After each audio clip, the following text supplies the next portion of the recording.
Lord is my shepherd. I shall not want. He makes me lie down in green pastures. He leads me beside still waters. He restores my soul.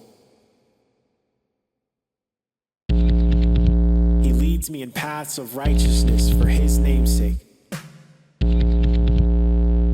Even though I walk through the valley of the shadow of death, I will fear no evil. For you are with me. Your rod and your staff, they comfort me. You prepare a table before me in the presence of my enemies.